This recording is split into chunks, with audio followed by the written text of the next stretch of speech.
All right. Today I am catching up with one of my former high school students. I absolutely love this student. Well, I love them all.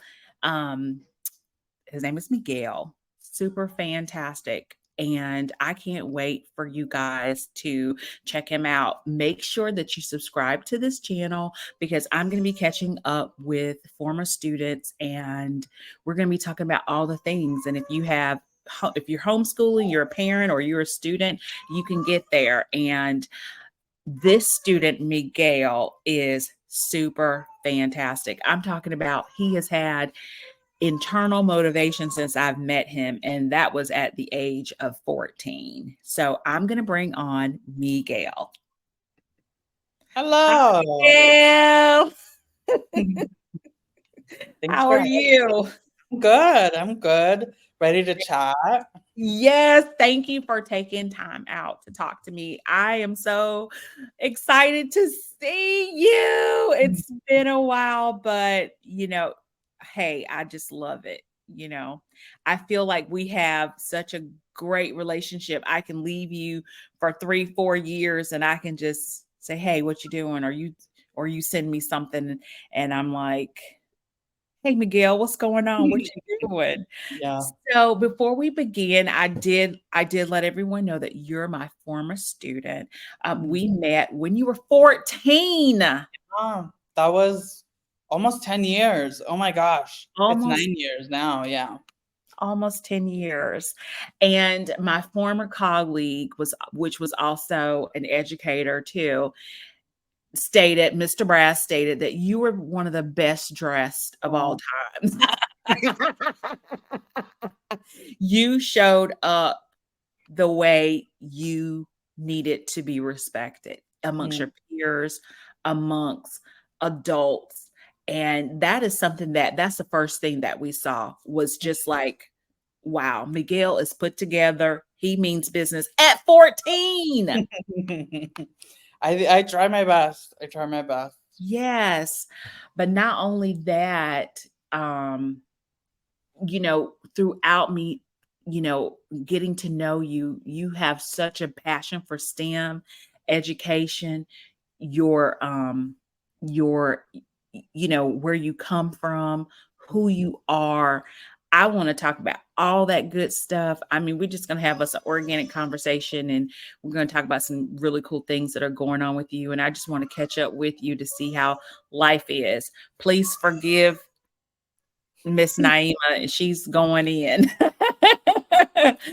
Okay. So, I want to first start off about our relationship and what are some takeaways that you've learned from our relationship? And I definitely want to share with you some takeaways that I've learned from my relationship with you of almost 10 years because Mm. although I met you as an educator, I am still a student. I'm going to always be a student and learn from you guys and always learn something and incorporate to make me a better person.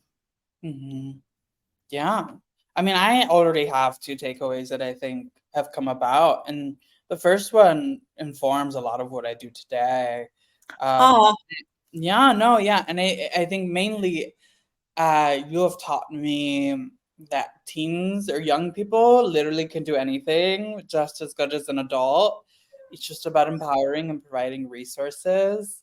And I think that's like one of the main philosophies that I work around today. I think we don't give youth enough credit for being forward thinkers, and I don't know. Obviously, they're the future, but there's so much potential that can be tapped into today in the present.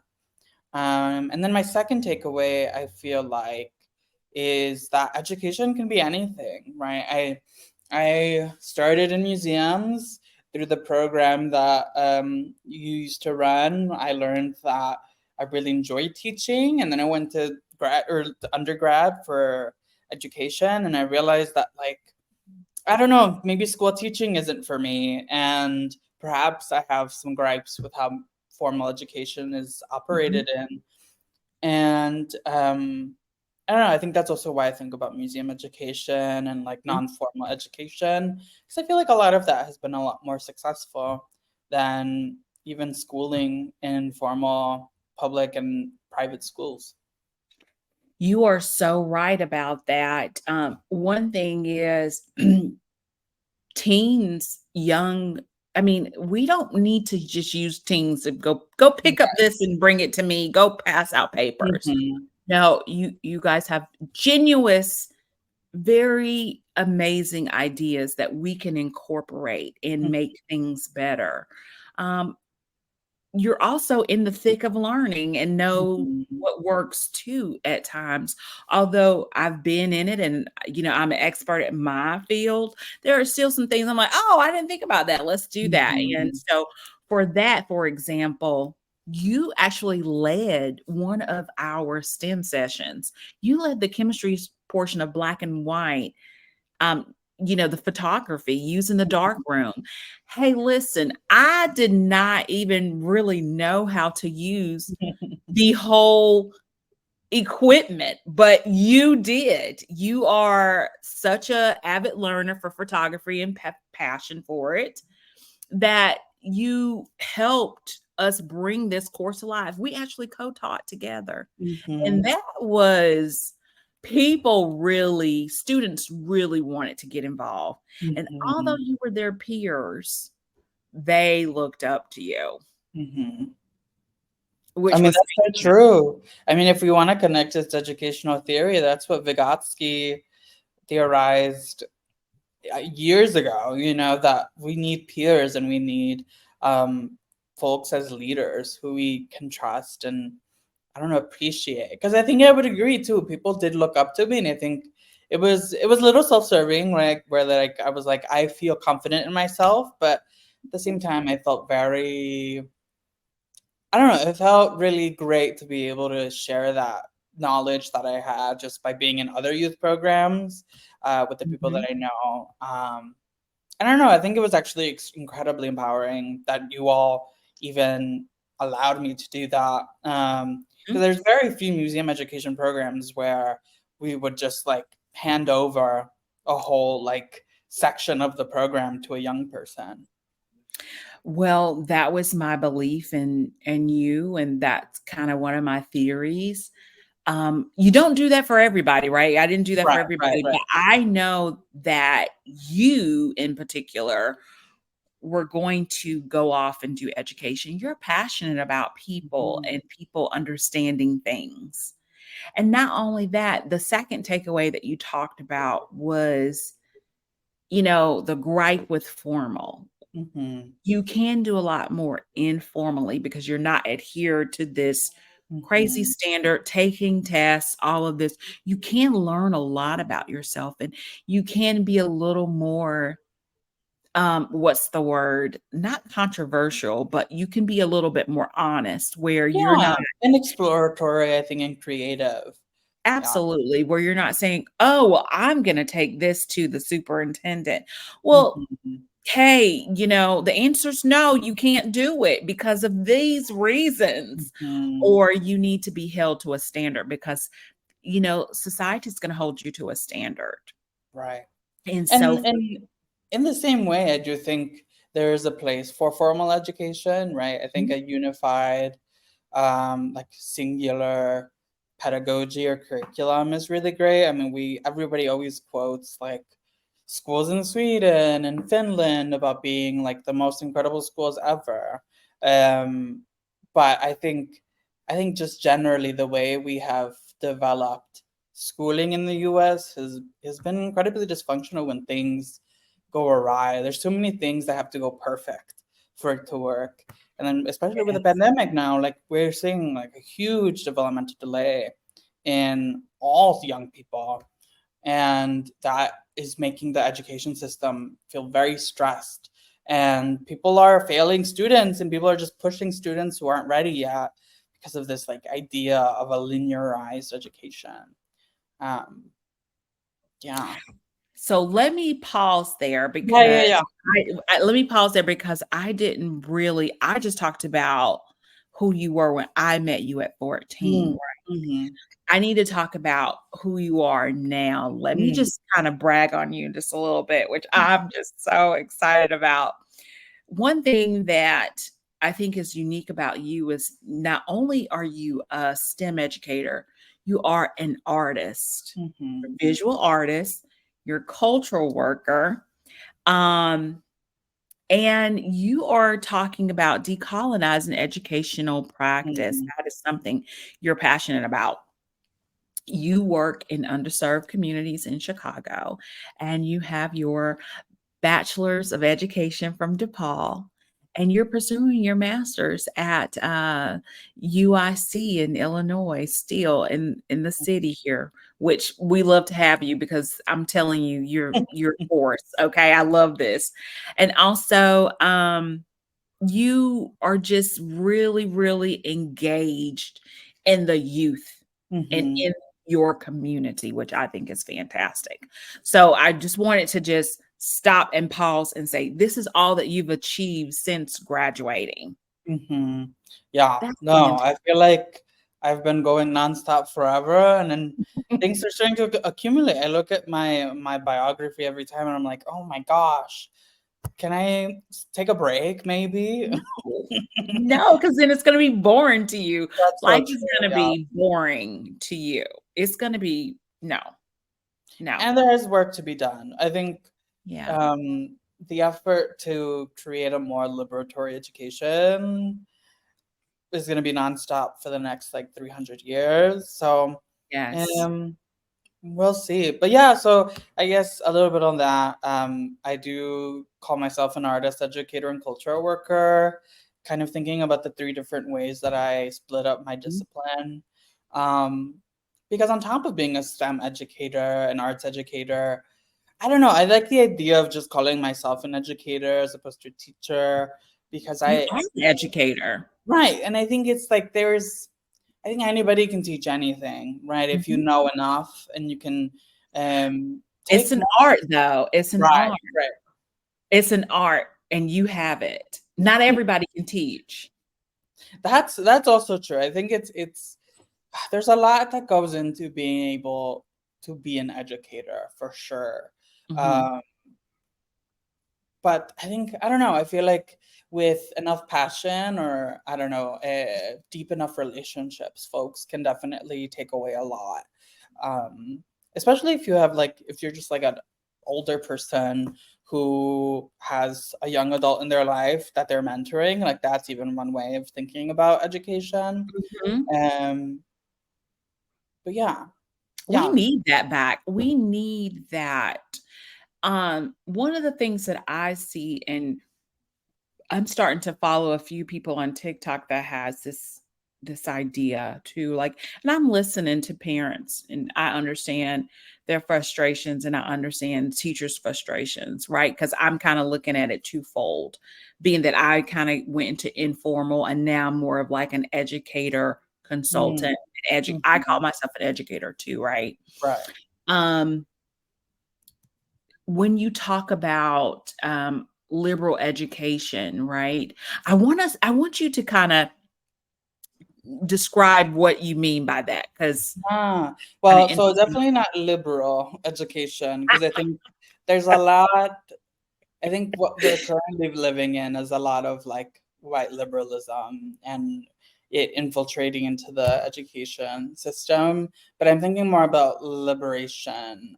Mm, I tap into so I've done a little bit of work in liberation theology, which is a kind of practice from Latin America that thinks mm, about teaching people in communities on how to liberate oneself, mhm, uh, enabled and using that to empower people to make meaning and produce knowledge. mhm, And well, I don't really include the like religious components to my work. I think a lot of what I focus on is providing people with the skills to develop kind of frameworks or ways of thinking, ways of knowing that they produce for themselves, and also in collaboration with other people in their communities. absolutely. Absolutely. And I see why you exclude that, because we want to be inclusion, right? We want to Right, make sure that we can see the commonalities put aside for religion. That is your preference, you know. right, right, right, Um, right. No, and but that's the thing. There's a lot to learn from all religious beliefs, mhm, mhm. and um, I think personally, having been um within this kind of like construct of Catholicism in Latin America, um, I think there's also a really interesting history of Mhm. oppression and Mhm. liberation in Latin America, specifically around like coups and different U.S. funded um, military action that's been oppressing people for a really long time. And liberation theology came out of that, the hope to Mhm. kind of support people and um, fighting against kind of oppression. um, Yes. and trying to recontextualize it into the U.S. space, because not I won't say that the mechanisms are necessarily the same in the Mhm. U.S., but the kind of the ideologies are very similar. Like think about capitalism and how we treat poor people, and colorism and racism, and Mhm. how we treat folks with darker skin tones, right? Like these are all broader ideas that have been brought about through like long-standing histories of colonialism. Um, so I don't know. There's like Yes. some like theoretical I basis love it. for the work, and then that can also look like different things actually Mhm. in practice. You know, like it really could just be it could be as simple as an art program where young people, I don't know, paint in their neighborhood and create very distinct narratives about who they are and who they need to be, as Mhm. opposed to having them be told who they are. And that's one way to think about Mm. decoloniality. Um, Yeah, you don't need to be told who you are. right. And that's one thing that I that's ridiculous. I remember there was one of your peers, a parent told me that they needed to go into finance. And I said, Mm, "Why? They like working on cars. Why hmm. are they going in finance? That's not who they are." They're not going to be happy at Right. all. And, that was a wake-up call. And I Mm-hmm. think they got that because I wasn't back in I'm like, "Well, I mean, do you know what they really like? Mm, Working on cars. That's yeah. not finance. Working Which on is also so fascinating that you talk about that, because I think relationships between students and parents is always really contested in any educational space. You know, I think I have a Mhm, lot of colleagues who are teachers in CPS, and they're always like, "Oh, the parents are so rude," and or the parents this and the parents that, and I think it's conflicting because I know that a lot of people have a lot of expectations for their students, but at the mhm, same time, I think I think there's a lot of potential to leveraging those relationships between young people and their parents. But then mhm, that means they have to have a relationship in the first place, and the parents have to be mhm. on board. So I don't know. Parents in educational spaces are really, I don't know. It's an interesting, I don't know, maybe conversation or discourse to think about. But maybe Yeah. that's a whole other conversation. This is an intro to No, I think we can have a sidebar right yeah, now because we're catching up, and, yeah. like, we geek out over this stuff, and this is awesome because I get to geek out with it with Mhm. you. It's one of our passions. I think one of the missing pieces is that there's a misconception on both ends, right? Yeah. The teacher feels if she comes and she talks to the parent, that the parent's gonna come down on them, and then the parent's like, Mhm. "I don't wanna hear all these negative things about my child," but it's the Right. relationship building, and I think Mhm. the relationship building with the parents are important, and I do still talk to parents of Mm, students. Um, I normally talk to the students more, but the parents are always involved. If I can mhm. call a parent, I remember when I first started teaching, I would call parents and just introduce myself and say, "Hey, look, this is the start of the year. I just want to know I'm excited. I hope Mhm. you're excited. And if there's anything that you need or I need, I hope we can have this dialogue. Mhm. When I call Mhm. you, it's for us to make this child better because the child is who suffers. Right. And sometimes if the parents have a bad mentality about school, it kind of trickles down to the child. Yeah. And then there's some parents who expect schooling to be just like daycare, and they expect You students to just get flying colors in their grades, and yet I don't know. There's I think just the way we think about schooling is really funky too. Even like the idea of doing homework, I'm still figuring out if I'm into or not. Mhm. And because I feel like I don't know, homework seems like we're just draining the kids of all of their energy and time. They're just always at school, always Yeah. thinking, and Mhm. I don't know. It's an I interesting thing to balance. There has to be a balance. I think that I get what you're saying about homework too. I kind of have a conundrum about that. I kind of I flip flop a little bit. I think it's when the homework is meaningful. Mm-hmm. The Yeah. homework is meaningful. Like it's meaningful for you to read 30 minutes a day and probably read Right. out loud, Mm-hmm. or you work on a math problem because, hey, Mm-hmm. I'm still using basic arithmetic to this Mm-hmm. day. I'm still using math from elementary and middle school in my everyday life.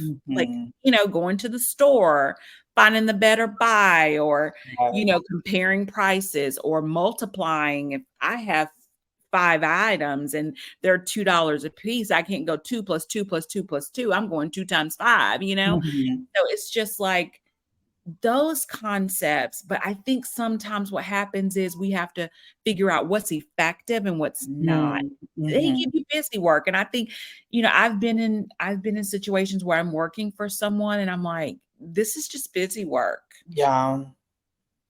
Yeah, and I think that's It's the not frustration meaningful. I have. I also think I think it's also this like hope to extend the classroom into the home because students just don't have enough time in the classroom. I still don't understand why we do periods in schools either. It's like why would they only be in math for 30 to 45 minutes like that? And also there's transition times. Like people are not going to be ready to start doing algebra right after gym or lunch or art or whatever it may be. So Yeah.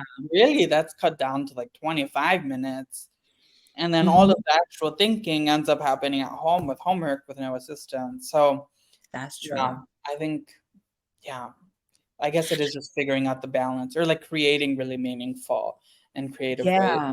to do homework. But let's bring the parents back in there. We're Oh, right, forgetting that they are part of that. right. We can't You're the first teacher. You are the first teacher, parent. Well, how Mm-hmm. do you think your child knows how to speak? And Mm, if English is not their first language, you taught them how to speak whichever language they're speaking. right. And we're forgetting teaching them how to walk and talk, and you do things to help them accelerate how to crawl, you Mm-hmm. know how to how to intake solid foods, Mm, how to play on the playground, all these different things that they do, ABCs, 1 2 3, mm, so many different things. They have to feel a little bit more comfortable saying, if I don't know it, I need to get some help. I need someone to mhm, tutor. Can I get a sister, a cousin, or can I get a mhm, free resource? Because there's a lot of resources out there that are free. mhm. That part, and I think They they have to like get involved. historically, that's the I guess the frustrating bit about how we compartmentalize our Mhm. lives now because of work and um, all of these other components because we think that learning only exists in the school or in college or whatever these spaces are, but pre-colonization or pre I don't know the founding of the US or whatever, um, people learned in community. People learned how to do things literally just by hanging out with other people. Like it was Uh, we were all together in spaces that were communal and we were doing this learning from elders, from other young people. So I think it's funky. Like I think we have to I don't know. I think a lot of structural and foundational changes have to be made to the learning Yes. system. And the unfortunate bit is that it's all connected to legislature, and not even that whole process is really complicated. And parents always want to have a say in what students learn, but then the actual mechanisms for people to be able to like suggest or incorporate certain things into the learning is not possible. And then, I mean, the whole other conversation about like Florida and other southern states that are like banning books and parents saying that certain topics are only to be taught at home and then other things are supposed to be taught at school. Like, it's complicated, but I think inevitably parents have to be present to some capacity. Um, but I also, it's funky now as a museum educator because I've worked in different, I don't know, different cultural spaces Mhm. where one program I was managing incorporated parents a lot. I would know the parents by first names and I would call and text them if the student needed anything or whatever. And now I'm in a different museum space where there's a specific intention for educators not to interact with parents so that there's a level of trust within between the teens, especially mainly because our the teens that I currently work with, a lot of them are like queer or Okay. there's just like certain things where it's like, oh, I accidentally used the wrong pronouns around you, or I don't know, it's a concern around trust and also safety for some of the students. Okay, I can Um, see that. but at the same time, sometimes I do wish I'm like, I don't know, I bump into parents at like special events and whatnot, and they're like, oh my gosh, thank you so much. This has all been incredible. And I'm like, oh my gosh, it's been 6 months and I'm barely meeting you. That's crazy. Um, Yeah, yeah. that is that is something, and you're right, let's talk about the pronouns. Hmm. My apologies, Miguel. You're they, them. My apologies, but you're right. No, You're it's right okay. about that. I think, yeah, Right, you're right, and I think with that, you could say, "Oh, I apologize," but right. people to and I totally get what you're saying, like, there are other nuances Hmm. to that, but then what if you have a supportive parent that is okay? Right. And that, I mean, usually that is the case. I think we're lucky to be in a city like Chicago. Um, and I'm working in spaces that usually our constituents are like middle class, and have various levels of college education in the household. So Mhm. people have thus far have been really, I don't know, I've only come across really supportive parents, but there are Right. moments where students have shared that like, oh, please don't please don't use this name around them, or please don't, Okay. you know. um but I do wish sometimes that I could interact with parents a bit more. um I don't know, because I see that the students are incredibly passionate about certain things, and I would love to know what the parents think about that and how they can support their young person. um I think that's okay when you're talking about that. That is something that as a parent, I feel like they should know, mm-hmm. you No, know? yeah. And it's so interesting. You mentioned earlier about a student that wanted, or whose parent wanted to be in finance. But I'm noticing in my programs now is that like a lot of the young people who I've been working with are not doing anything associated with what the program, like I have so many, like I have a student who was in an art program I taught, and now they're going to dentistry school. I have Mhm. another student who wants to become like an aerospace engineer. So it's like flip floppy, because I know a lot of people who go to STEM programs don't really necessarily go into STEM. Nope. And so perhaps it's about this like extracurricular, like just adding You add in different ways layers. of thinking. Yeah. You're adding your onion layers and people are gonna peel them back.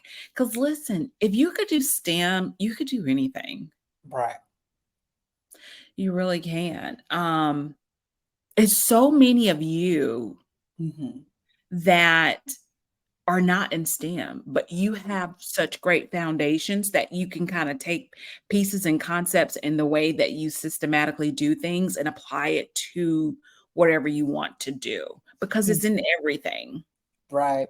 And I Science is think the everything. unfortunate bit is that we focus on learning specifically for career advancement. Like I think I like it's valid, right? We exist in a society where we have to have a job, or we have to do certain things to survive, or to be able to, um I don't know, become influential in society. But learning has just become so focused about having a career and like survival, as opposed to just like learning as an opportunity to skill build, or Yeah. as an opportunity to explore something new that you didn't know before. And I don't know, it's interesting. I didn't start really thinking about um, schooling in a way that was, I guess, chosen by me until grad school or maybe even undergrad. Really? Yeah, no, I mean, truly, I fully thought I was going to be an engineer up until undergrad, and then I got into education. Really? I never thought that about you. That's so funny because all of the I was schools like, that "Oh, I went he's gonna to, totally be in education." which is so funny because looking back, of course I was going to be an educator. I don't know why I thought otherwise, but I could see I you guess I doing was engineering lucky. too. You have that mindset. Well, I didn't get into any of the engineering schools, so I think that decision was made for me, and it was still the better decision anyhow. Mhm. Um, but yeah. I do think there's some gatekeeping there in the engineering field. Um, but there are some amazing historically Black colleges that are very inclusive, that have amazing engineering programs. I don't know, that's a controversial topic, but it's true. Mhm. There's gatekeeping in that industry. And and it's a known fact. Why do we have these STEM initiatives and we're trying to, encourage underrepresented communities to get into STEM? Mhm. You have all of Mhm. this bias that people are bringing up. It is Mhm. we stop gatekeeping. We need everybody. We need all of these Right. mindsets and backgrounds to come in to help solve these problems and make our society a little bit better than what it is. Instead of Right. having this one-dimensional approach and this one-dimensional mindset, this one-dimensional culture feeding into this particular field that is, I mean, it's lucrative. You go Right. in, you can So make some lucrative. you can make some great income, you know, But and it's then there's still not, we're not like, there's no certainty even then for a lot it's of not. people. Like I think about all these tech jobs that I remember like years ago, people were like, oh, you have to do this boot camp, you can make 120K off the jump. And I don't know, there was this huge push for people to go into STEM. And then now Google, Facebook, Meta, all of these folks are just laying people off. So Mhm. there's I don't know. I think thinking about learning for a specific, I think people should still have mastery in a particular skill or area, Mhm.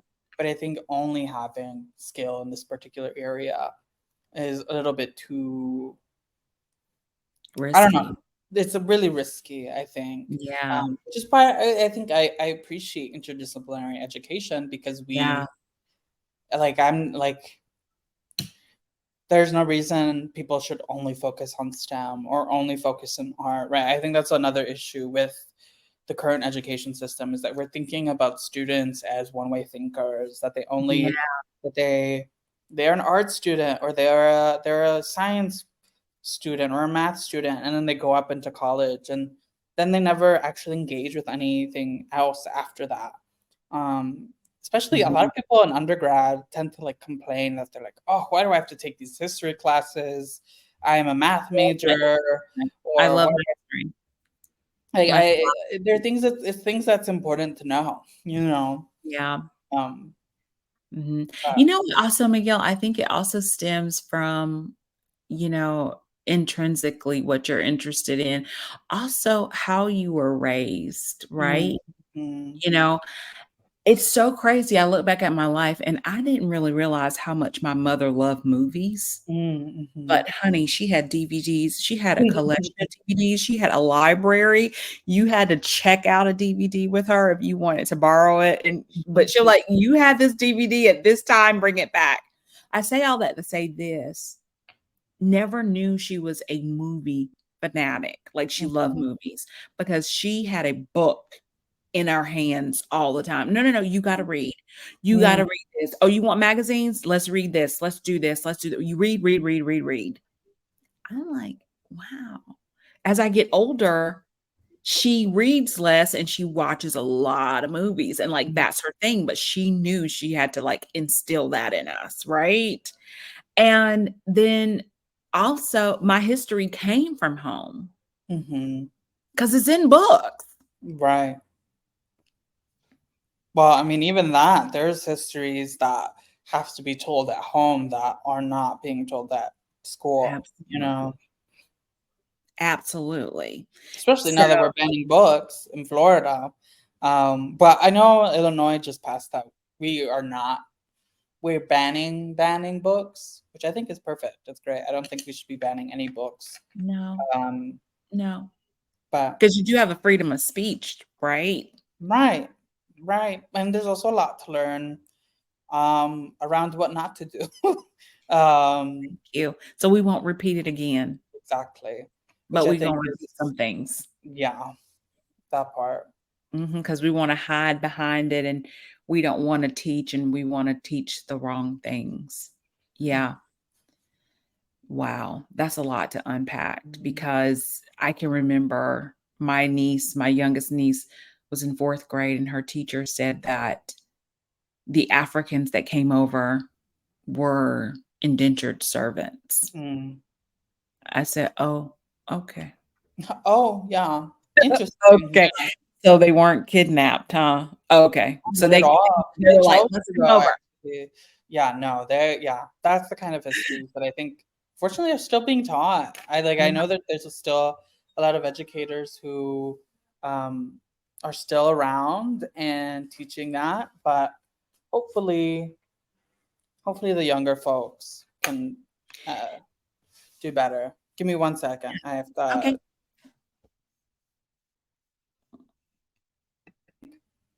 I don't know. Also thinking about his like I think thinking about education in this like hyper segmented way is also really funky. Like, I don't know if we should be teaching. I think everything should be taught together in a way that's multidisciplinary, and like you can address that, like, oh, this is how a scientist would think about this, or an artist would think about this, right? But I think Mhm. only thinking about math in math class, only thinking about art in art class, science in science class, I think that I don't know. It puts people in one track minds, and then they have to like switch brains. But the thing is, all of these things are connected. It Um, really is. And you think about cooking, like, that is so right. interdisciplinary, like, it is insane. It's like reading instructions, doing math, Hmm. it's so many different nuances that goes in the art of it, the Hmm. presentation, you talk about the health part about it, your body and, like, all of these cool things, and that's, like, multidisciplinary, like, Hmm. at its core. I think that was what was special that we had to we kind of veered off and, we did a black and white chemistry photo class, but guess what? You could take pictures of things that you were interested in, and Hmm. wow, we had such a great time with that. But not only that, you were learning the chemistry behind what was happening. Right. We brought in light, you know, we brought in Well, I so think many different things. a lot of what I base off of in terms of the structures and the framework for the programs I run now, I think is very much informed with what you all developed, right? I think thinking about I think, well, less and less I'm seeing programs that are like full day programs, 1 day a week. I think everything is like 2 to 3 hours now, once a week or every couple days. And I think, I don't know, thinking about having components where you can electively choose a different workshop each semester was very, very great. And I also think the public speaking component, especially within the museum space, was very effective. Uh, Mhm, and that's something I'm trying to incorporate even now into the programs that I'm mhm. teaching in museums. Um, but it just takes time, and I think Yes. the structure you all developed also around having kind of starter students do a year first of training and then they get to join the program. That also I think was really successful, um, mainly in like ensuring that students are invested. Uh, And then you get people who are like super duper, I don't know, ready to do stuff on Saturday mornings at 9 a.m. I mean, even now I'm struggling to get teenagers to show up on time at 11. So, Yeah. It's like, dude, I had to go to Dunkin' Donuts and Starbucks. yeah, I mean, and I had to go do this and that. You're like, what? yeah, no, truly. Hmm. Yeah. Um, yeah, I will say this, and I love giving nuggets. A lot of people, you have to have some sort of balance, right? You can't be a brick wall and you can't be a jellyfish. You have to be firm but fair and have a level of expectations where, if some things can happen, you're okay with it. Like, some things would come about and you all, I don't care, like things happen. But then there are some things that when it comes to integrity, Mm. that blows the goose. Like I would go Mhm. off on something where, someone has disrespected someone else's culture or, Mhm. just someone's space or just hurting them as a human and not thinking, Mhm. that to me was bigger than you being 5 minutes late, 10 minutes late. Right, right. And I think part of this integrity too was the community being able to keep itself accountable. So I think even in moments like that, where somebody was being problematic or almost bullying or whatnot, people would keep each other in check, you know? We Um, don't have time for that. exactly. But We that's don't the have thing is time that like for that. we all felt so invested in that we were invested in the program and the work that we were doing. And we were all excited about the work that we were doing too, I think. And then when you see the little kids and they kind of light up for what you've been Mhm. practicing, you're just like, they're into this. Yeah, because Yeah, you're into it. exactly. Yeah. And Miguel, you were very instrumental in our summer programming with leading workshops. Remember, Mm, we I totally did forgot about that. Yeah, I did do you that. were like, you were. I mean, it's about the passion, right? I mean, they can have a good time with like me, and I would say, oh, I'm an old fogey, but to have like a teen up there doing it and like the small kid is like, oh, this is like an older brother, but they Right, know that's exciting. I think right. It's that's exciting. cool. It Young is people, cool. I think teenagers are so cool. And And I feel like that is part of what made those workshops like successful. I think, I don't know, the tie dye one I'm thinking about even now. I think a lot of the things I used or like learned from that I use today as a teacher or an educator in the classroom. Um, yeah. You know what? If you need for us to have powwows about some things, we could totally do that. And I don't mind sharing everything because that's what's so good about education is that what I like is I see a lot of teachers like share resources mm, and sometimes you don't want to create the entire wheel. You just mhm. tweak it a little bit. You just tweak it. Yeah. And you make it better and you mold it to your students because you know what you're working with. You really do. Gosh, I mean, just to see you in this space, I know we would have to have another conversation about that too, but to see you in the educational space is just amazing. And I mean, and the challenges because you kinda witnessed them at such a young Mhm, age. mhm. I At mean, such that's a true. I will say, having taught in museums prior to undergrad and even during undergrad, I think the way I approached the teacher training I went through, I don't know, it felt more holistic or more meaningful because Mhm. a lot of the folks I think who go into teaching have very specific goals in mind as to what they want to do, and I don't know if they can see the big picture, right? And in what they're doing actually does. And I think that's part of why there is so much burnout with Uh, young and with starting. I know so many people who, even when I just graduated, like when was that, like a year or two ago, all those people, a lot of them have left schooling after not even teaching a full year because There were certain expectations they had. A lot of them were self-serving that were not met. Well, Right. and sometimes the kids can pick up on that. And Right. sometimes it's not. Sometimes students can, and they just like vultures. They'll like Mhm. just pounce down like I'm gonna just pounce on this teacher and just make it. I mean, because they want to know how much you care. You know, Right. that's just the bottom line. They want to know how much you care. And it is sometimes it can be self-serving. I think as when you're starting out in education, the first thing you just need to do is just kind of get your voice. It's going to take Mhm. you at least 3 years to do that. Exactly. Yeah. Get how you want to manage the situations. Remember, it would be about 60 of you guys in one room, and it's just me. Yeah. And I'm like, phones away. I don't care. Games, laptops, blah, blah, blah. And And everybody's going, people would listen, right? Which any teacher now would be flabbergasted that that would even happen, you know? Like, yeah, I agree. I think we also just have to remind ourselves that it's not about us. it's not. It's about the It's young people, not. And right? I'm not here to save anyone. I'm here to teach you how to save yourself if you do need saving. you Most of do. you don't need saving.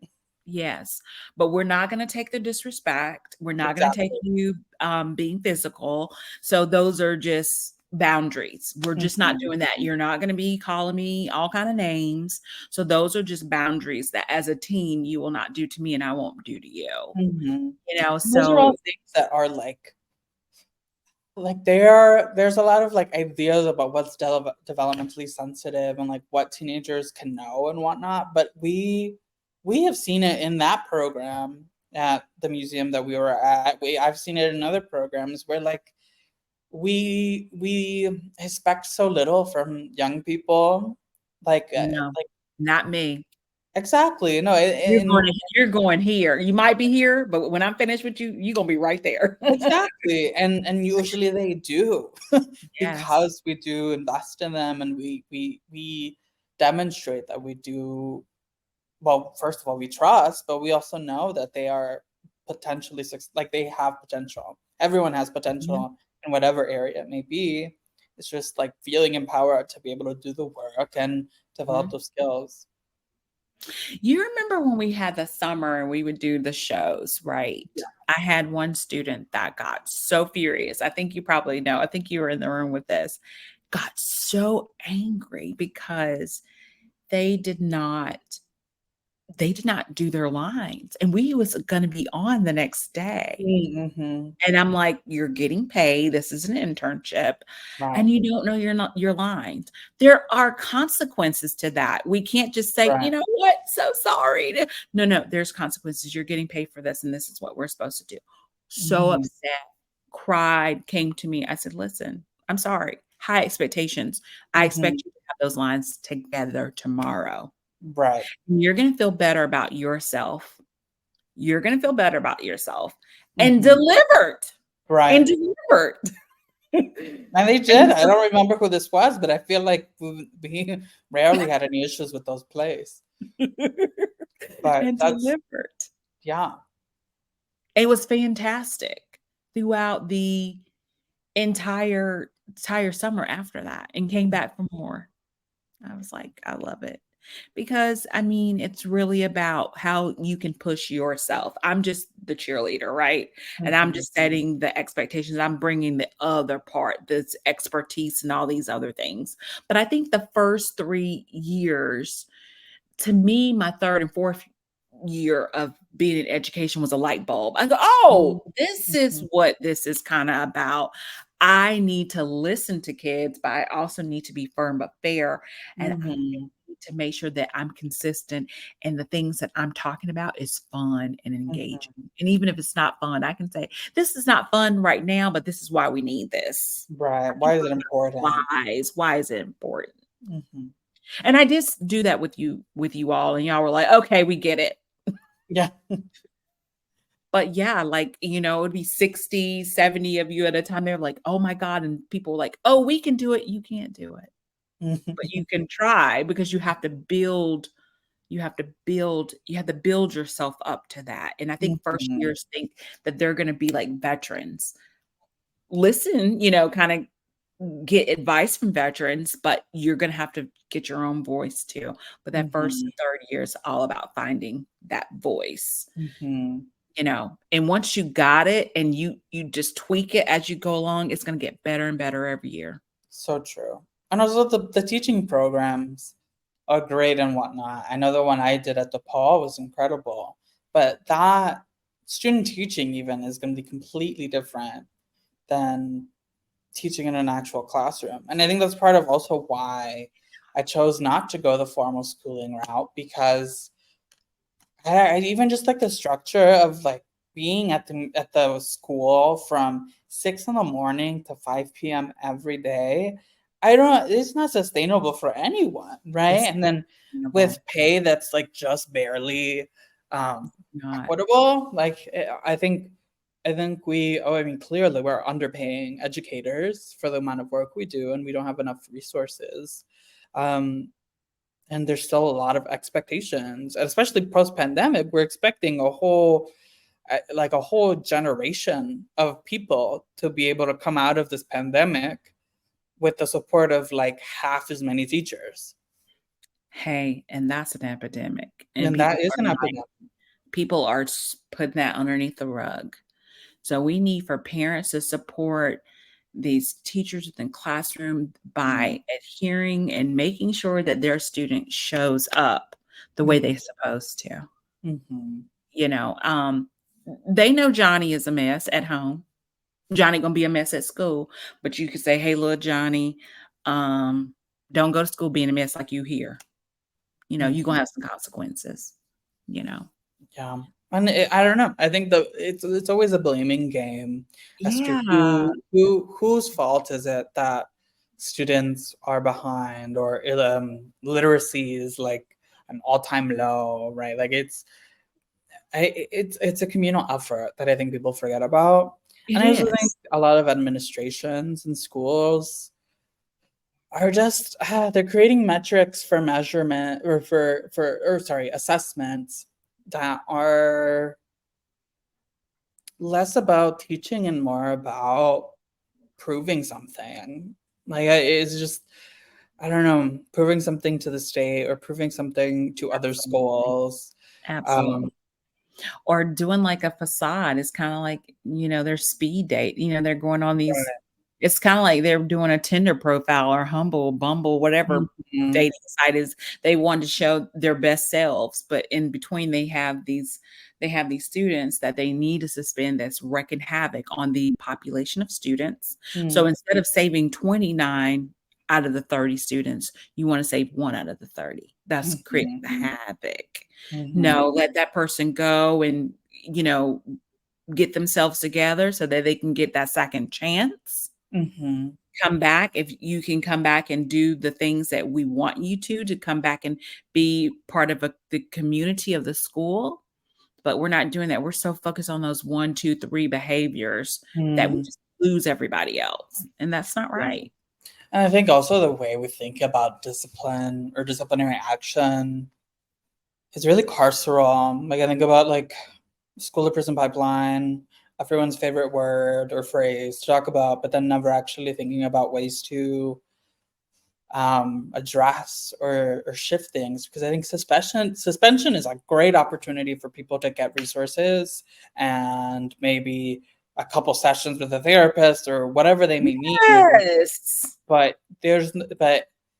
I don't know. It's like for some reason schools are going with this binary that like there's no disciplinary action at all, or we're like essentially putting you in school jail. And we Yeah. need something in between, but then we don't have enough paraprofessionals. We because they're not getting paid enough, and we They're don't have. not getting paid enough. Now we don't even have full-time paraprofessionals. It's like the No. therapist is there Tuesdays and Thursdays in the morning because they're going to another school Mondays and Wednesdays in the afternoon. So like it's we're just setting up all of the students and everybody's being set up to fail, and then they're Um, getting blamed for it. that's true. They are. You're right. You're right. There has to be some kind of happy medium. And right now it's not. It's like extreme. It's extreme. Mm-hmm.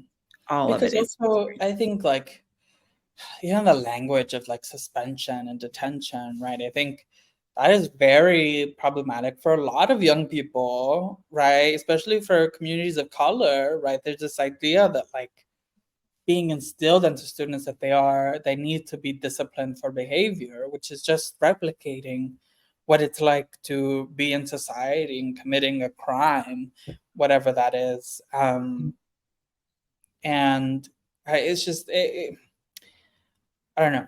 Schools are just built up over Struggling. time, and then I think the structure that they developed for themselves have just like dug them into the ground, and they're trying to escape. But I don't Mhm. know. That's why I chose museum education, because I Yeah, feel like I have more agency as an educator, and that's true. there's more agency for the students and the young That's people. true. You don't have an administrator saying that you have 1,000 copies for 9 for the whole school year to make copies. You don't have an administrator coming to you, going into, a faculty meeting talking down to teachers. I Mhm. mean, there are great administrators out there, right? But they Yeah. can also do their part by adhering and making sure that they support the teachers too. Mhm. They're part of this equation too. And we're talking about teacher, teacher, teacher, but also the administrators who set the The whole standard. community, the school is a Absolutely. community. Absolutely. And so, like you said, there is more what's the word, Miguel? There's more opportunities to do a lot Mhm. in informal education where you can Right.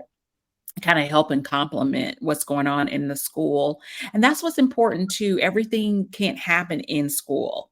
And Right. that's what parents need to understand. Hey, we understand we all busy, we all tired, but everything can't happen. Mhm. And once you have that child, there's a lot that goes in. When I was pregnant, I said, "Oh, this is the easiest part, besides, but once this baby gets here, the work is going to be full throttle. Mhm. What she listens to, what she watches, you know, I'm even talking about, oh, she's going to start learning how to read it too. Mhm. I need to Mhm. put things together in pieces, and this is how I need to teach my toddler how to read. Mhm. There's a whole plan, but sometimes people don't have that time. Right. Or the And I don't resources have or the know-how, right? Like resources absolutely. for parents are very limited, especially Mhm, for communities of color, right? And not everybody can afford a daycare. mhm. Not everyone can afford Montessori. Like, Yeah. I mean, not even necessarily the schools, like even just like the toys that to take home is like some wooden blocks. Like I love Montessori as a practice, but I think the way that it's been implemented is a little, I don't know, it could use some adjustments, especially Mhm. considering that after Montessori, students do have to exist in a society where Montessori thinking isn't necessarily what is happening, you That's know? it. That's it. You said, that's it. I mean, it needs to somehow your child has to function in the real world, Right. and how you may do things is not maybe how society will do, and you just have to give them the heads up on that. Hmm. And those were kind of some of the hard conversations I would have to say to students, that was in the program. Hmm. Like, okay, you can do this now, but when you go out there, the world's going to show you. Right. And I mean, that isn't to say that like they have to exist in this mindset, right? Or they have to, right? Like we can challenge things as we are part of society. Like Mhm.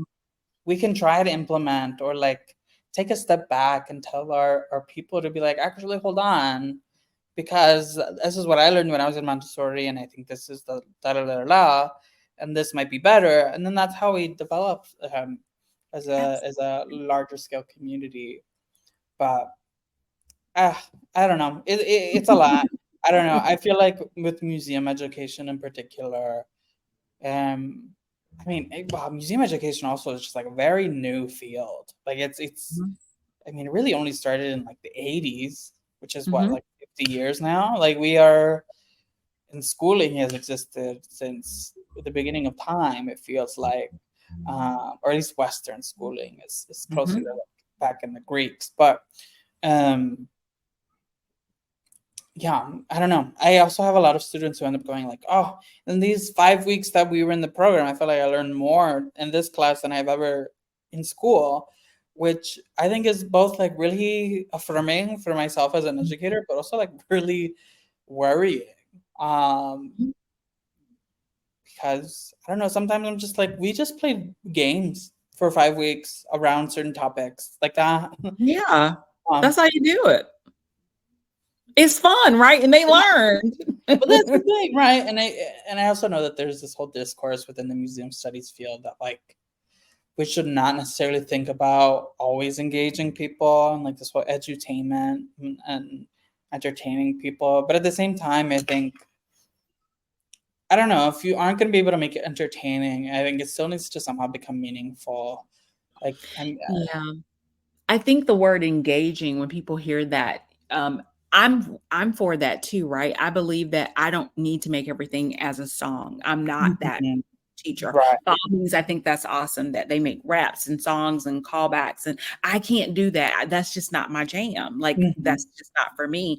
And I know a lot of people there's a lot of people like me, and I can't do that. I can't replicate that. But what Mhm. I can do is have meaningful lessons that students can be like, I didn't think about this, or, Mhm. you know, that's not edutainment. Right. We can't, we have to think about other different how other people learn in the Right. museum space, not just one sector that can afford that ticket to the museum. Mm. We need to be able to adhere to different types of children and have that engaging where we're able to apply these concepts to real world. Mhm. And to me, that is what's engaging. It doesn't necessarily have to be a dog and pony show. Right, right. Which is also like even thinking within the different kinds of museums, like the science center we worked at, it was all about displays and interactables, but that seldom exists in art museums, right? You can't touch anything. It's like there's different expectations of as to what the experience is in the Yeah. museum, and then it always ends up leading to, well, at least in art museums, the art educators having to, I don't know, bridge that gap between the painting on the wall and the learning of the student, which I think I wish there was more ways we could incorporate like science center, I guess like frameworks or science center practices into the art museum. Also just Yeah. because people learn in different ways and just seeing something and reading a label is unfortunately not that effective. No, Um, it's but it's also funny because the museum sector is very insular. Like it's like the art museums only talk to the art museums and the science museums only talk to the science museums. I mean, even these professional conferences, it feels like um, it does feel like an echo chamber at times. it does, and there also needs to be some diversity in those Mhm. sectors. We have um we don't have enough diverse people in museum education. We don't have enough, people of color, Black Mhm. people. We don't have enough of those individuals in the museum space. We're talking about one voice, one particular background that's Mhm. bringing this particular culture where we can all kind of, and that's the thing. I think that's what potentially worked for us too. We had Mhm. of educators that came from a different background that could appeal to all, Right. that understands Well, oppression, that also that team understands. was like all people of color too. I'm realizing like Yes. that was like that's one of the only departments I had ever. Even now, I'm thinking about it. One of the only departments where everyone was a person of color back then. Yeah. Incredible. Yeah. And even then, Right? I mean, there's to say, like, there's still folks who come into the space attempting to uphold a certain canon or a certain narrative. Like, I think about the Science Center we both worked at and who the director is currently. Like, businesswoman, like CEO previously of some like Fortune 500. Like it's like they use these. I don't know. It's the way that it's the same kind of issues that exist in the education field. It's like these Yeah. administrators who are doing the paperwork, making broad stroke decisions. And then the Mhm. structure in museums, I think I don't know if it's just a nonprofit industrial complex or what, but like this idea of a hierarchy within the museum Mhm. clearly is dysfunctional. Like we're seeing that everybody's unionizing both in Mhm. Chicago and all over the country. Mhm. And it's because people don't work effectively in the system that's built on hierarchy, um, especially if the people at the top are making millions of dollars and the people at the bottom are starving. So Yeah, you can barely even go and get you a good old pizza. you can barely even afford even the admission fee. Like it's Thank you. like I should be making more. I mean, luckily right now I do, but the people should be able to make more than what it costs to enter the museum. And I agree. museum ticket prices are rising. Every single museum in Chicago has increased their ticketing. And I know that a lot of places have like free resident days and whatnot, but It's I not don't enough. understand why I don't know, but the budgets that these institutions have, I feel like all museums should be free. Mhm. And I know that I'm not the only one in the museum sector that thinks that. Oh, no. They're supposed to be public institutions, and Yep. even if it is a suggested donation, that language is inaccessible. People don't know what that means, right? It's not. And like I do understand that there's like budget concerns that Yeah. museums, especially after the pandemic, like all of the museums had to make major budget cuts. But it doesn't make sense when people are still making millions of dollars at the top.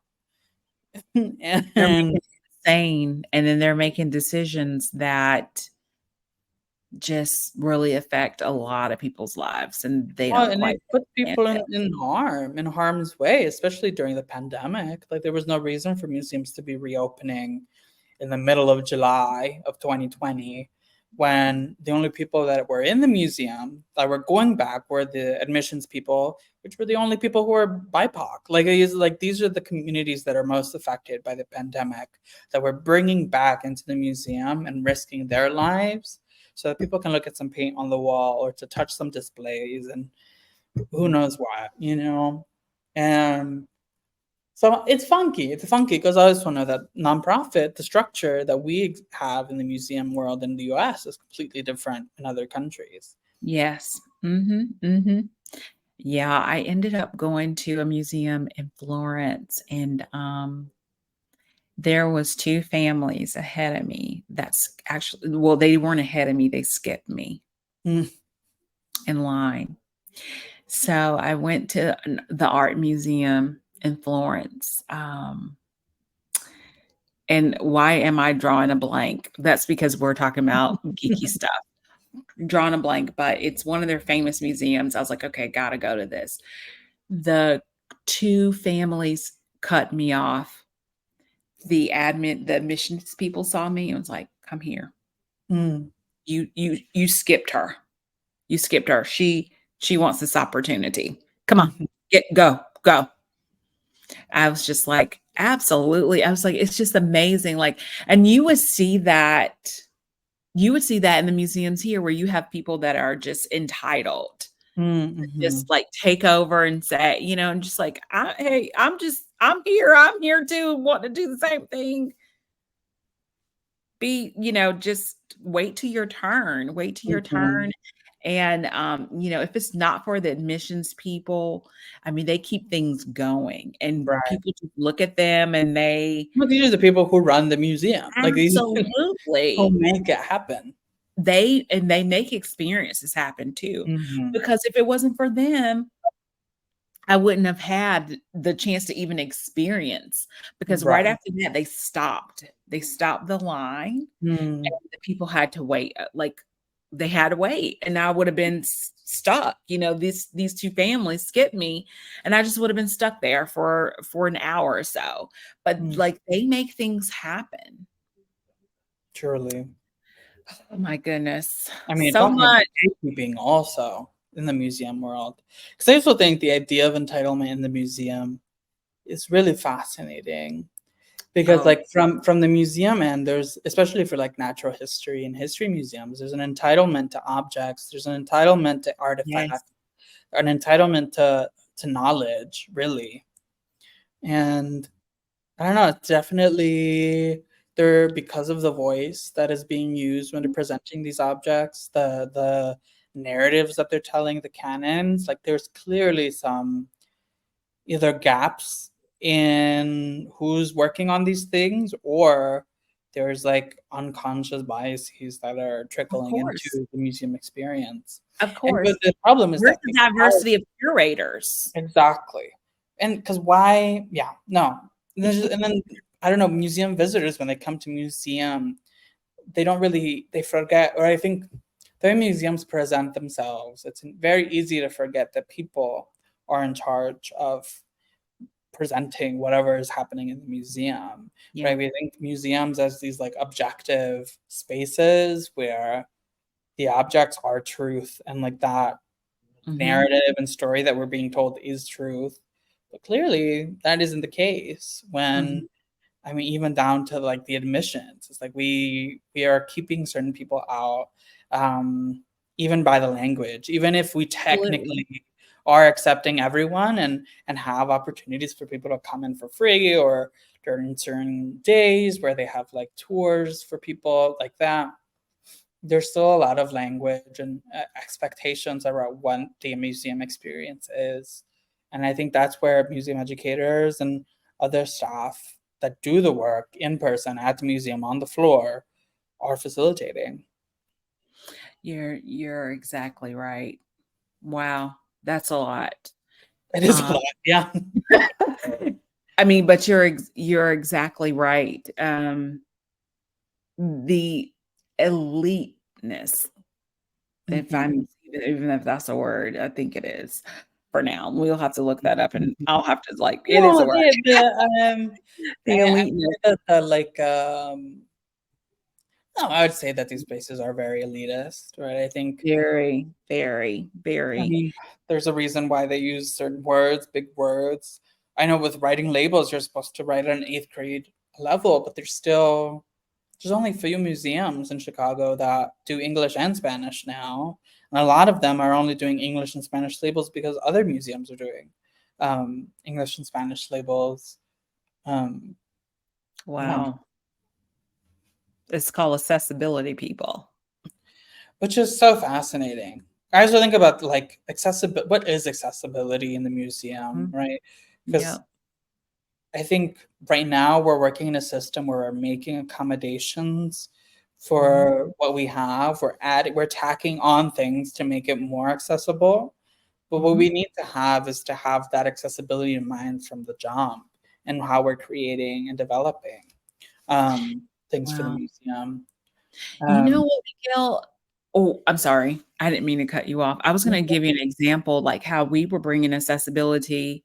mm-hmm, Our team of interns, of teens, mm-hmm, we had students speaking Portuguese, Spanish, mm-hmm, Korean, Mandarin, Cantonese. We had we had a range of languages, and you remember when we would have a guest that could not speak? Remember oh, yeah, one time hey, come here. Oscar was We need Oscar help. was like, "Oh my god, I get to speak Portuguese? Thank you." And they felt so good. Yeah. And we even talked about it in our meetings. If you speak a language, let us know. Mm-hmm, If someone comes up, we're gonna pull you, and always had a Spanish speaker in our workshops. mm-hmm. Absolutely.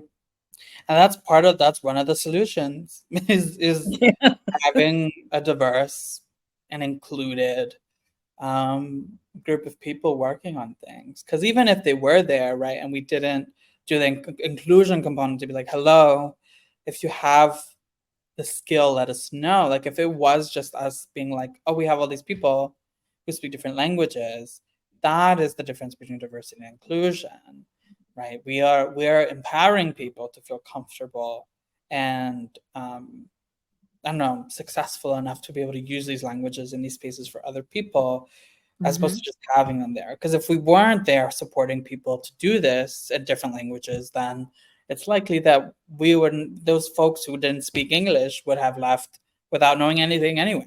Not knowing Especially anything, at that just museum, because even that museum is all English, you know, like there was very few opportunities for people of different languages or different backgrounds to participate in the museum, mhm. which is ironic because that people from all over the world came just to see that museum. Yeah, that tea. I mean, gee, truly, I mean, Tea, that- totally. and yeah, I mean, I recently went to Discovery World in Milwaukee, who a colleague of ours is a person there.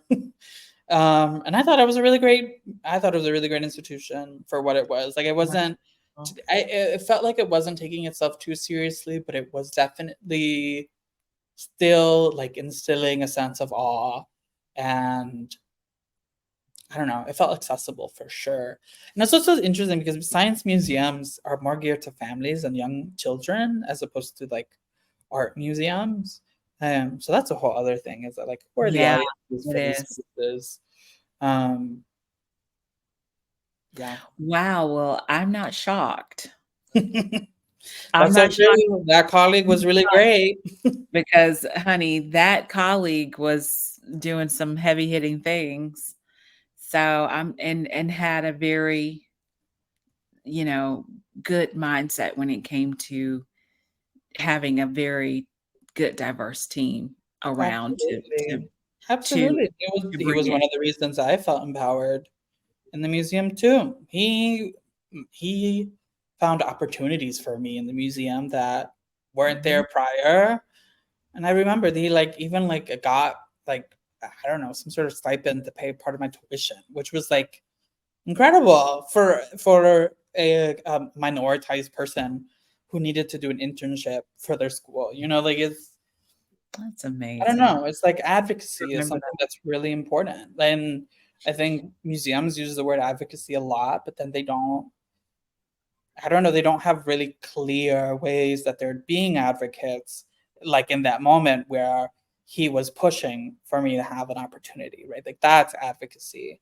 But just running programs in Spanish or doing programs for a certain community without I don't know, being in the community physically, that's I think how museums think they're doing advocacy, but not necessarily enacting it in a not way even that understanding them, but handling them with very long, like, yeah, 6 inch you know pole or six yeah, foot it's like, pole. "Oh, let me put on gloves and let me Yeah, hold out this pole and let me touch them. 'em. I'm in the community." Okay, I right. shouldn't say that, but it's true. I mean, that's unfortunately how these cultural institutions position themselves, and also just like physically where they're at. I mean, like there's like the successful museums where people do feel a cultural sense of belonging are the ones where the spaces are physically in the area, like the National Museum of Mexican Art. You know, people see themselves. People go to those events. Those one of the most attended events I ever see in any museum are the ones because they see themselves represented. Mhm, Right? and And not that's only important. that, it's more than representation. They have an investment, right? They like even for the Day of the Dead stuff that the National Museum does, they have community members build altars as a part of the exhibition, right? It's like this is an example of a museum that takes the experience and knowledge of the community and empowers it as a way I don't know. They're demonstrating that this information, this knowledge, these beliefs are important culturally. Mhm, And and that's they why they're a museum, as opposed to how a lot of museums operate, which is where I don't know, it's either an academic concept or um, some like outside perspective that they're incorporating that they think is important. mhm, And I don't know. I think people can see that they don't see themselves there. I think that's also part of why there's certain expectations around what the museum experience should be. yeah, Right? Why do we have to be quiet in art and history museums? right? No, There's no absolutely. rules on the wall half the No, and I time. wanna talk about the painting. Exactly, right? But I think that's part of the expectation or the like elitism that It we were is. talking about. It's like we, as this Very temple like WASP. building, we are Yeah, expected to be silent. yeah, absolutely. I think you're right, like, I'm now I'm kinda like, I don't like to go to quiet museums. I Mhm. like to go where I can, um chat and talk and like there's noise because Mhm. I know that learning is happening. "Oh, look at this. Right, Oh, did you see exactly. this? Come, come, come, come." I like to Mhm. hear that, and I like to hear that from kids around, I think that's Right. really awesome. I mean, Well, and I I was think that's part of the role of the museum educator to remind people that you Mhm. can exist in the space the way you want to and that you feel comfortable, right? I mean, when I'm in the museum teaching, I talk super loud so that people know that it's okay to talk. It's like it's like it's there are certain ways where we can subvert the expectations of what the Mhm, experience is, at mhm. least as museum educators. And I think that's also the point of the museum space currently, at least in society, is that like they are a space where you experience something you don't in other places in your day-to-day Yeah, life, right? We need more third spaces where people don't think about work or school or they're at home, right?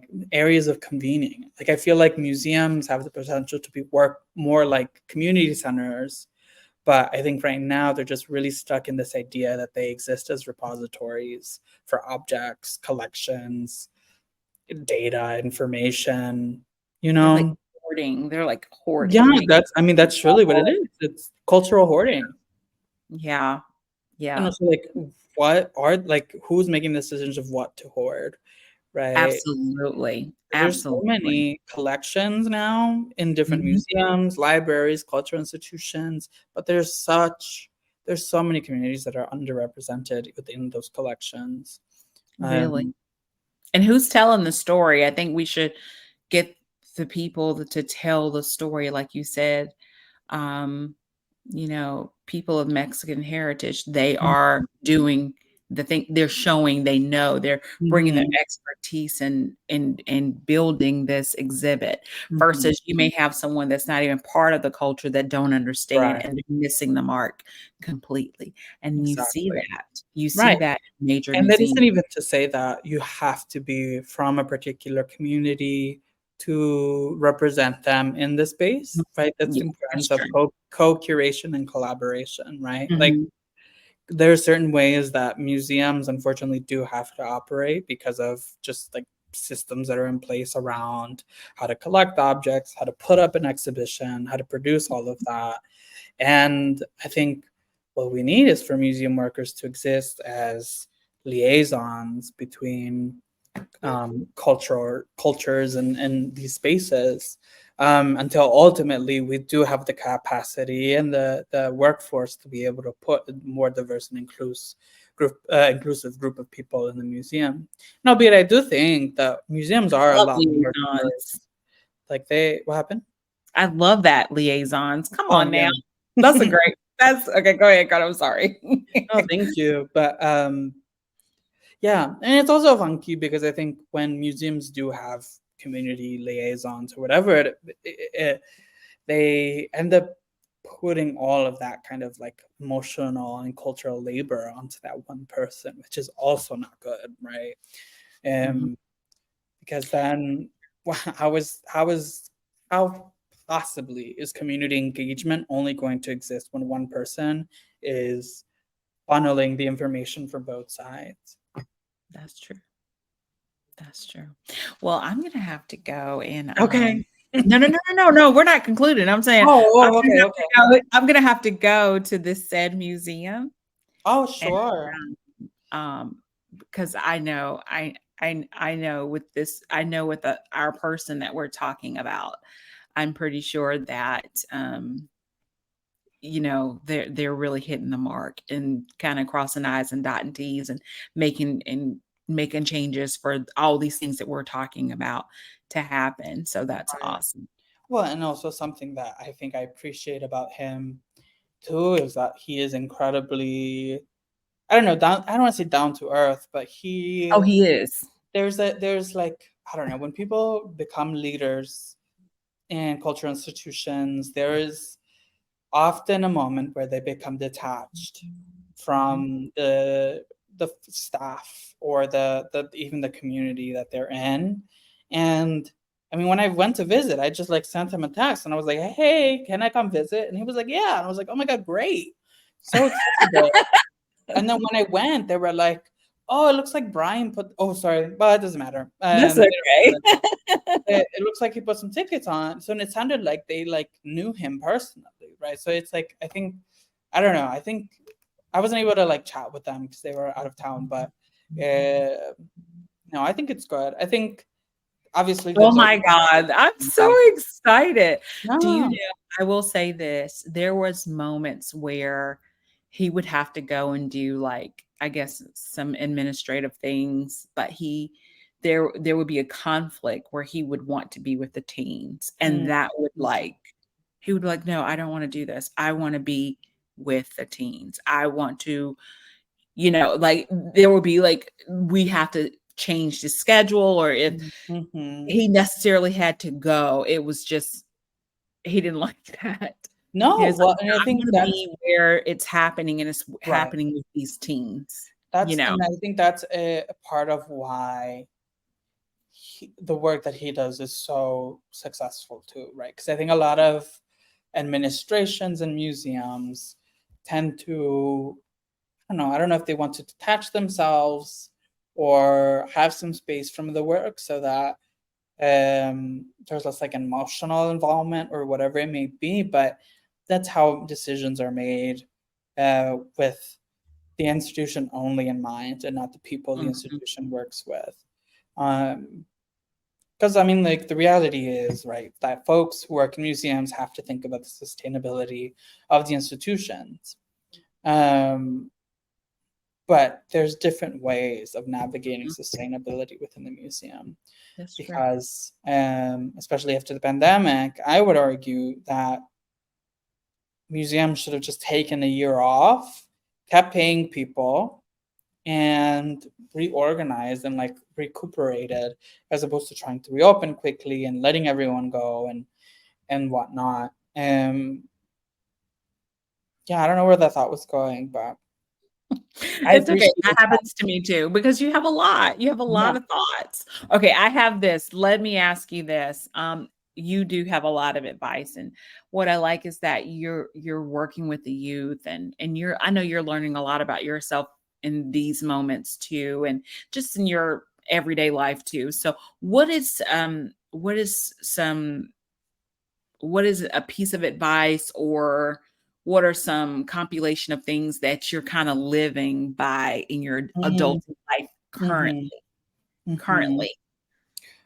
Um,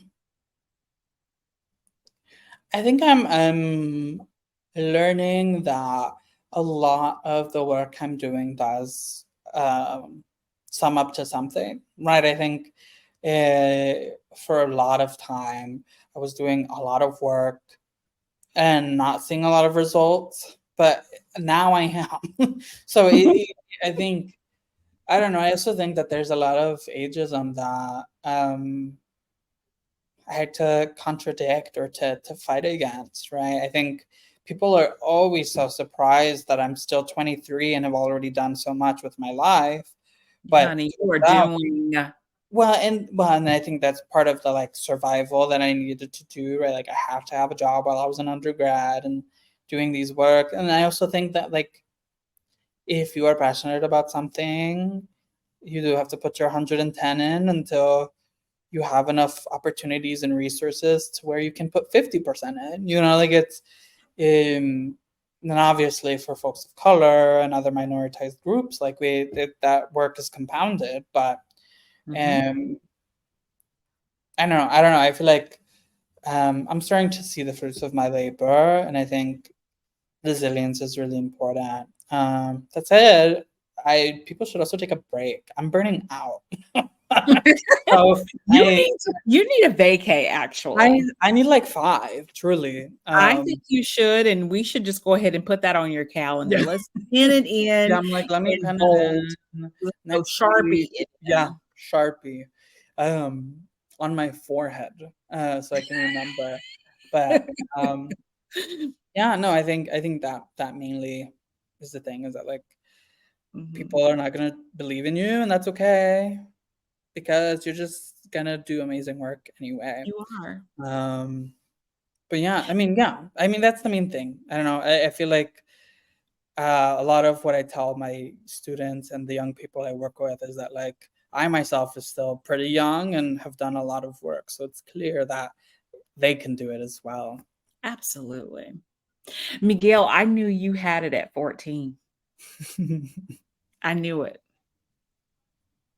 Thank you. I mean, yeah, There's just some students you look at and you're like, "Oh, yeah, I yeah. got it." But we're gonna cultivate this. We're gonna cultivate that. We're gonna cultivate this while he's here, you know, Mhm. while you're there, you know. And that's what, you had it though. Mhm. You had it. Like you had what it took at 14. Like the passion was there. We just kept the Mhm. passion going. We Yeah. didn't want that we didn't want that passion to dim. We didn't want it to, Mhm. we didn't want to throw fire on the we didn't want to, I'm sorry, we didn't want to throw water on the On the fire. fire, yeah. We threw a little gasoline though. Well, and I think it's working. I think I am.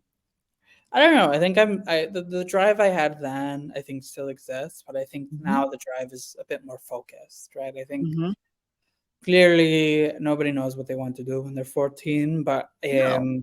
over time, I think because I have been just so driven, I've had such like incredible resources and people who believe in me, have been able to refine what it is I'm doing. And also like ultimately we are floating on a rock in the middle of space, so like I can't take everything too seriously, No, but you can't. That's a good way to look at it. And also, you know, here's the deal.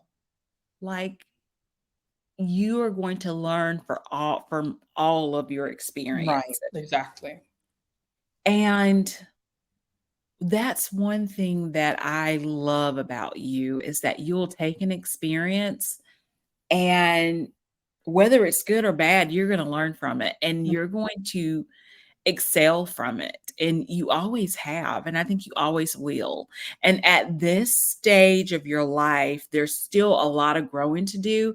I think you will always be a lifelong learner like me. Well, I think everyone is, right? I think it's a matter of Some investing in that people. learning, or yeah, I think that's the thing, is that some people, I think their mindsets become very fixed, right? I think Mhm, educators always love talking about fixed and growth mindsets, but I think there's some truth to it. mhm, I was at an event one day and I had this conversation with someone, and they were like, "Oh, I'm automatically," I don't know what they were saying, but they were essentially insinuating that like they were smarter than younger people than them. And I was like, "Yeah, that's valid. Like you can have a lot of wisdom, but mhm. ultimately, like young people can have the same amount or if not more if they live a more fuller life within their first 13 years than somebody who's lived like 25, or in some cases a 50-year-old person can live more than somebody who's lived 80, right? So and then I had like a whole other conversation with this person because they were like not having it. They were like, no, and I was like, I'm 23. Like I clearly am doing something, and she, I don't know, it was a really interesting conversation to think about um what wisdom and time has to do Mhm. with how you fulfill your like goals in life. Because then she was like, "Oh, I have my two sons, one's 23 and one's 25, and they're idiots." And I was like, "Well, that's not really nice. Like, they probably think that if you're telling them that, yeah." And I I don't know, it's interesting. And then I think that's also part of why mentors are so important, because this Mhm. isn't to say that young people are always going to be smarter than old people. I think obviously people with certain backgrounds and experiences, amount of work under their belt, have a lot more to know. Mhm. And that's why having mentors at various stages of their life is really important. Um, because then you can accelerate that learning, like Mhm. it's You really can. as opposed to having to wait until I'm 70 to have already experienced all these things. There's already people who have done this who can Yeah. inform how you do your life currently. And I think that's Mhm. also part of why my experience has been so successful thus far, is because I have had people who entrusted in me and who shared their knowledge. And that, I think that it started with you, like I think the program in particular was structured in a way where relationships could be built between the educators Mhm. and the young people, and this mentorship kind of developed over a long period of time. um and it continues to this day, right? I think like there's this community engagement like researcher and worker called Tori Winston, and she released a book on critical mentorship. And I think that's another one of the things I really think about, is like how can we think really robustly about a relationship with young people in a way that is both critical to how we are teaching young people and also how young people are teaching us. Um, Mhm. because if there's this like power dynamic where the expectation is that the older person knows everything, then I think that still instills a really problematic and um, I don't know, like a self-deprecating ideology for the younger person, so I think mentorship doesn't necessarily have to do with age either. Mentors can be Mhm. peers. Mentors can even be younger people, right? Like I feel like, I don't know, that's another component or advice I have, is to find someone who does something that you want to do and figure out how to learn from them. I take tidbits from you all. And I will tell you, I remember there was something that Anwar was helping me with. And he said, "You're going to have to learn this because I can't come to your rescue every 5 minutes." Hmm. I'm like, "You can't." He was setting up a website for me. And he's like, "You need to understand how this works and you need to get on social media. Hmm. Okay. You need to do this." And I'm just like, "Really?" He's like, "Yeah. And I'll give you these tidbits Hmm. and you need to like study it, okay?" And he Hmm. did. And I'm just like, he knows this realm. I don't. I gotta Hmm. lock in and understand it, right? Yeah, you got to get on your Zoom. Yeah, I gotta get on all of the things, right? And I just tell you, I just get so many different good tidbits. Taylor brought up imposter syndrome one day, and I was like, "What is that Mm-hmm. that y'all keep talking about?"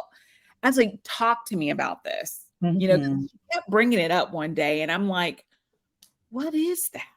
Right.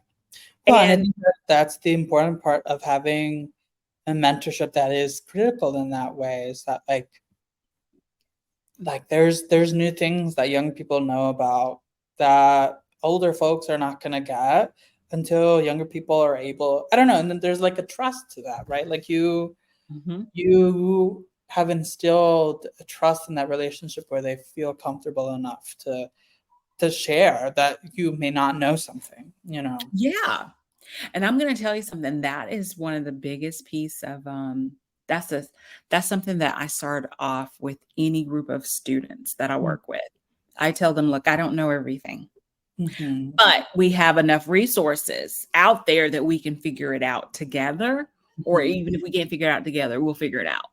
Mm-hmm. You can't know everything. You can't. And also, young people know so much, right? Like we cannot live under this ideology that young people don't know anything and that we have to teach them things, right? Like we have to leverage the information they already have, that they've learned on their own, whether it's on the internet, their friends, other people. Like there is so much to be known that can benefit the whole group.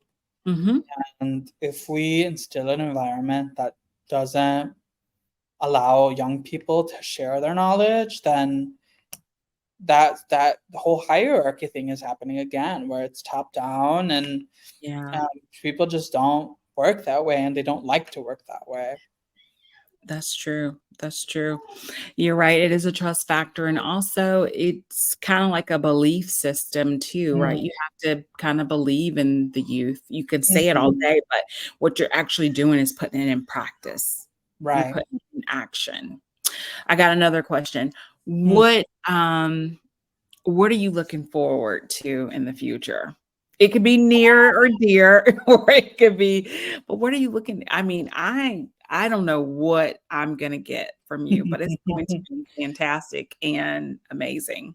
Yeah, I mean, there's a lot of things that I'm working on. Like, well, currently I'm obviously doing the master's degree in museum and exhibition studies, and I think my ultimate goal is to produce some sort of organization or um, practice where there is an opportunity for museum workers to experiment a bit more, right? Because I think the way that projects are currently run in museums, it goes like exhibition by exhibition. We do evaluation and whatnot, but then there's little time for museum workers to just like have fun and be creative with how they develop museum stuff and information and knowledge. Um, and probably some sort of leadership in museums. That's likely what's going to happen next. Um, but yeah, and then I have been working on addressing some gaps in my education practice. So I recently formed an LLC, that most people do when they want to be official, but it's mainly thinking about combining my practices as an artist, an educator, and cultural worker. Because previously, those were all separate, right? I was making artwork, and then in another space, I was teaching, and in another space, I was organizing events, right? But these all kind of inform each other. So how do you develop it into one practice that's like fully realized? So I developed Artefactos Limon, which is just Spanish for um, artifacts, and then my last name Limon. So thinking about meaning making and how the programs and the work that I'm doing produces knowledge, and these become the artifacts of these community relationships. So a lot of what I've been doing that is like addressing a gap in adult education in my teaching. So I have developed a artist residency where I teach artists how to do risograph, which is the form of printing that comes from Japan, and providing them resources on Oh how to my do. goodness. Is this offered as the class? No, currently it's just a resident. So I only have, because I am in school full time and also a worker. I can only do like cohorts of like 3 to 5 people, where I bring them to my art studio. I introduce them to the equipment. And ideally, the goal is to like eventually open also like a community arts space of some capacity. I'm also thinking about like design and what it means for people to think about combining technology and art to better their life in a way that's meaningful, but also kind of creative and aesthetically pleasing. Mhm. Um, and what else am I doing with that? I mean, a lot of it has been thinking about also arts access. I think for the summer, I experimented with vending and like vending at different art markets. And I produced a series of like little art kits I where love you would get ending. like the very basics for a specific practice. So I did a kit on block printing and then a kit on cyanotype printing. Um, and those were like relatively cheap to produce and to sell. So you're kind of starting off with your basics. And that was another way to fill in the gap for my adult education. Um, yeah, I don't really teach young people, like children either. I think that kind of trickles down from when I teach teenagers to teach young children. Um, But but that'll be spectacular when you do that. I'm trying to, I don't know, bridge some gaps in my current Mhm. practice as an artist educator and cultural worker, but also like making it a little bit more formal and succinct so that I can hopefully get more funding opportunities and whatnot. Because I did think about a nonprofit, but I think the structure of a nonprofit currently is just a lot for me to do by myself.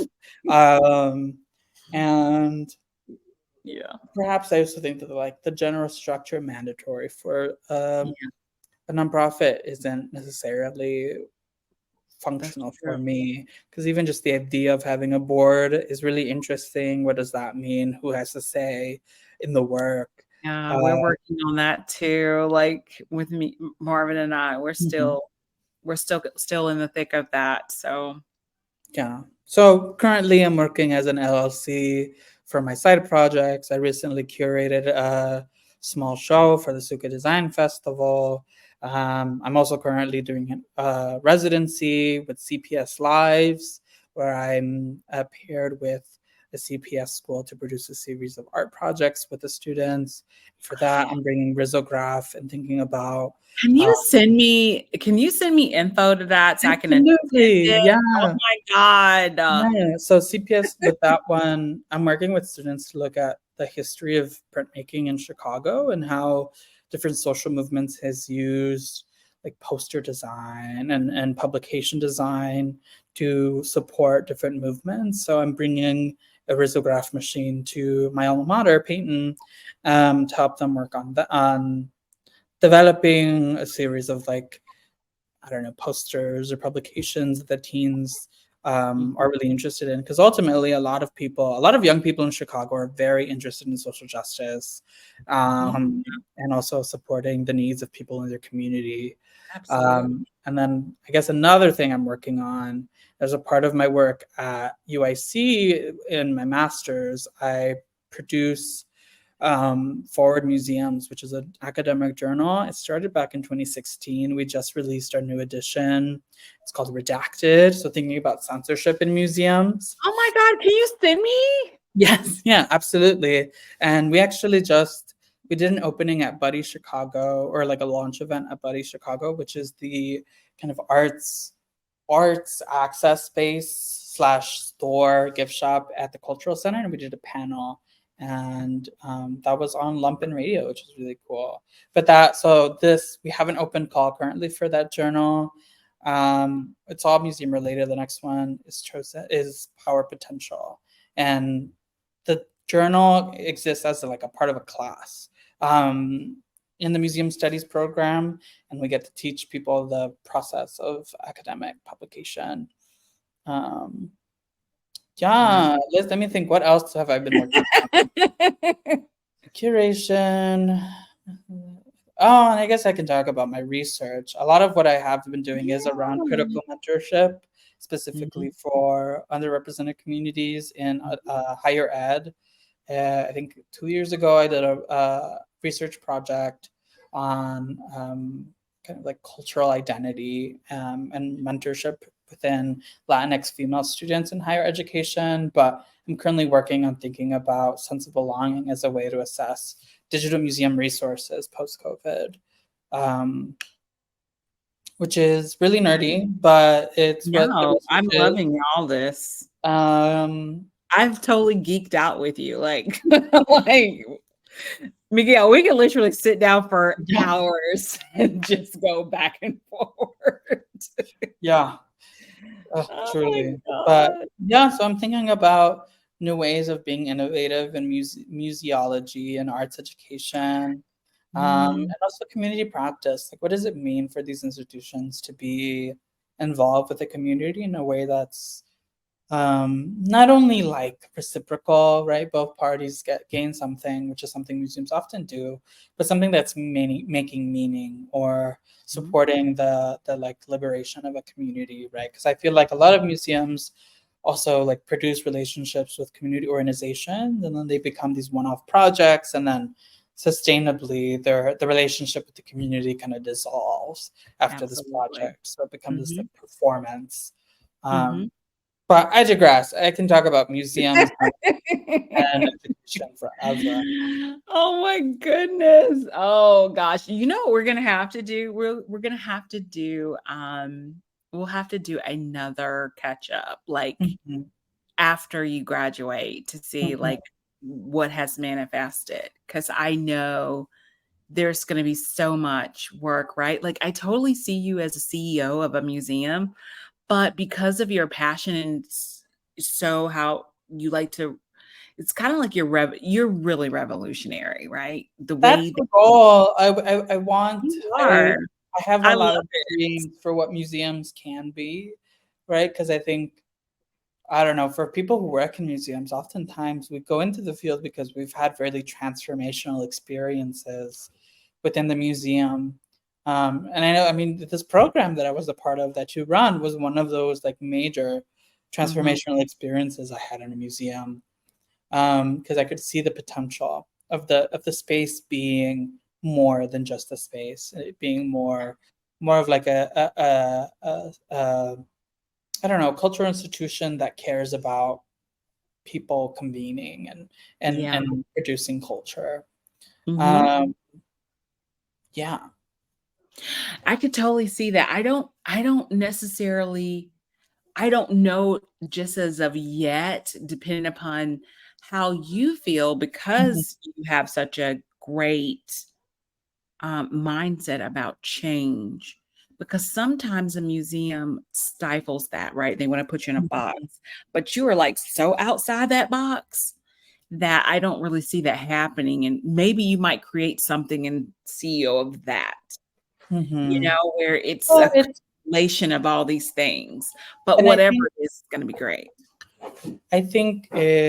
being a leader in a museum is probably one of the steps to that other goal Yes. of producing another organization. I think there, I don't know. I think there's still some growth to Mhm. do, and some, I don't know, some stability in what, I guess, no, not stability, grounding. I think some more grounding would be good in terms of like what my goals would be as a CEO or a director of a museum.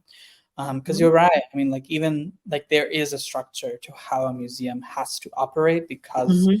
how nonprofits are structured. So Mhm. uh, who knows? Oh my goodness.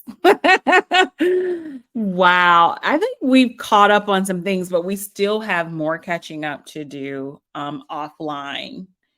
I would love to link back up with you and just talk to you about all the good things. And even if you need pointers, or, or there's something that I kind of want to take your class, low key, not gonna lie, so that when we get these haste teams all, organized and together, that could be something that we can offer them, because we want to continue to keep the art and STEAM going. And so if there's something that I can learn and take back to expose them to, I would love that for For sure. sure. No, I think I'm still waiting on some funding to get back to me, but studio visits are always great. Um, yeah. We love a studio visit. Okay, so here's the deal. This is what I've learned from our catching up. You're still fantastic. You're still ambitious. You are doing amazing work as an educator. Miguel, I cannot believe how much you've achieved thus far. Like, I knew that you were going to do that, but I can't keep up. And you do need vacation. You do need a vacation. This is me talking to you. You need a vacation to not get burnt out. Right. And, some self-care, Hmm.